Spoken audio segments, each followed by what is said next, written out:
Dahil sa 3D mind consciousness kung bakit tayo nagkaroon ng limited beliefs and separation. Dahil po, iba-iba yung culture and beliefs natin at iba yung inaaral o yung paniniwala natin individually, every culture and beliefs natin dahil sa mga limited beliefs na tinuro sa atin individually. So, sa fifth density of mind consciousness, meron po yung unity of all knowledge and understanding. Kagaya na lang po ng salitang meditation. Ang salitang meditation po ay pinapractice sa ibang religious belief at ito ay hindi ginagawa sa ibang religious belief. Pero hindi po ma-achieve ng isang individual na tao yung ascension of physical human body and soul kung hindi niya matutunan ang salitang meditation. Ang meditation na salita ay ma-achieve ng isang individual na tao kapag nagbi-breath and breath out siya, kasi the more breath in and breath out mo, nai-empty yung thoughts mo at nagpo-focus ka sa feelings mo kung bakit mentally and emotionally balanced. Yung puso mo at isip mo ay balanse. Yan po yung mangyayari sa tao kapag in a state of meditation. At ang pangalawa ay sa mind over body. Kung marunong ka sa mind over body, naisipin mo talaga na as in, hindi ka mag-isip ng kahit anong thoughts, that is, to force mind over body po yun. Doon ma-achieve mo yung salitang meditation. So, ang mga benefits nito sa atin as human, dalawa po ang nakikinabang dito. As human po, meron po tayong soul at meron po tayong physical human body. Ang salitang meditation, ang benefits niya sa physical human body natin ay the more breath in, breath out mo.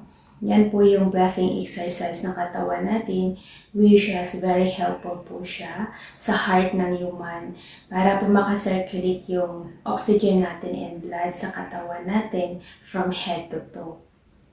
At nagbibigay po siya ng balance na pag-iisip sa tao dahil yung mental and emotional ng tao ay balanse dahil po nasa mapayapang pag-iisip po ang isang individual na tao kapag nasa meditation state.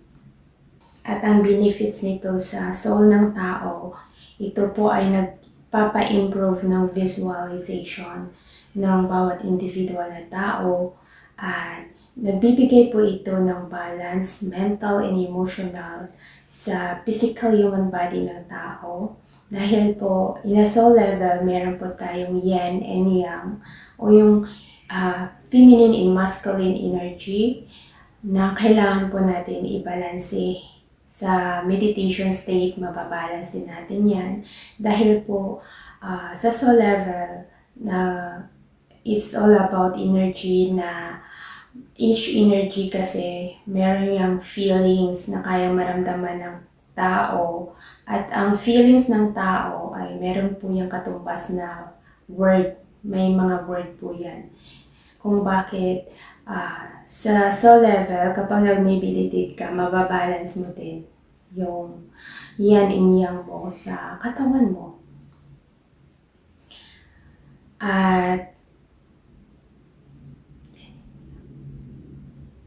At saka sa soul level naman po kasi, meron po tayong 7 chakra sa katawan natin na kailangan po natin yun i-balance and activate dahil ito po ay para siyang kapag nag-activate po kasi tayo ng 7 chakra natin sa katawan natin is yung parang we have awareness sa inner organ natin, sa physical human body natin. Kaya madidetect din natin as human kung saang parte ng katawan natin yung may diferensya o may sakit o yung nangangailangan ng attention sa physical human body natin.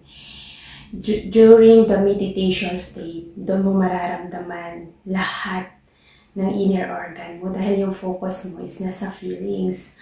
And kapag gising ka naman as human, kapag marunong ka na i-maintain yung mental and emotional feelings mo in a state of balance, maganda po yung pakiramdam dahil magkakaroon ka rin kasi ng healthy na pag-iisip as human, kung ano yung dapat mong gawin, ano yung mga hindi mo dapat gawin, dahil po balansin na po yung mental and emotional feelings natin. Kasi po, sa 3D kasi, mind consciousness, ang puso at isip ng tao po, imbalance po yan sila. Hindi po sila nag-unite as one. Kumbaga, may sariling pag-iisip yung puso at may sariling pag-iisip yung isipan natin kung bakit imbalance sila sa 3D mind consciousness. Hindi sila magkatugma.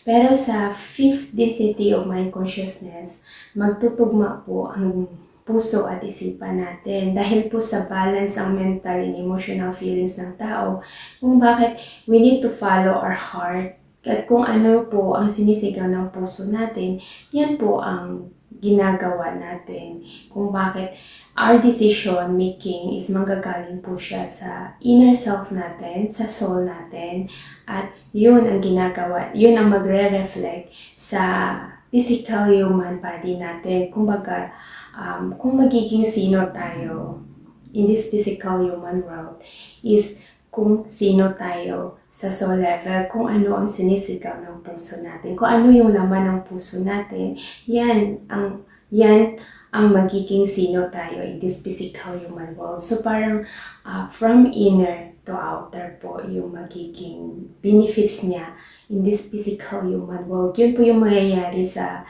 isang individual na tao kapag na-achieve mo yung 5th density of mind consciousness, dahil your heart and your mind mag-a-align po sila. Hindi na po nila kailangan magtatalo, but they are balanced. So, diyan po matutunan ng tao ang pagiging balance mentally and emotionally sa pagme-meditate po. At maganda, maraming benefits po ang salitang meditation sa physical human body at sa soul natin. Napakaganda po ng benefits niya kung tayo individually ay matutong mag-meditate to bring ourselves into a balanced state of mental and emotional feelings. So, kung ginagawa po ng isang individual na tao yung pag-meditate, doon nyo din mismo mapapatunayan sa sarili nyo kung ano yung magiging benefits nito sa inyo individually. Dahil kayo ang magpo-prove sa sarili nyo kung ano ba yung benefits sa katawan nyo, maganda ba o hindi. Kailangan nyo lang kasi yung mag-focus to understand your own feelings. Kasi ako lahat naman ang tinuturo ko, tapos ko na to kung bakit ako nagtuturo based sa naranasan ko na. Kaya ito yung unang salita na kailangan natin i-unite. Kahit na magkaiba man po yung religious belief natin, iba yung mga goddess natin na sinasamba, kailangan natin mag-unite sa salitang meditation. This is the first word.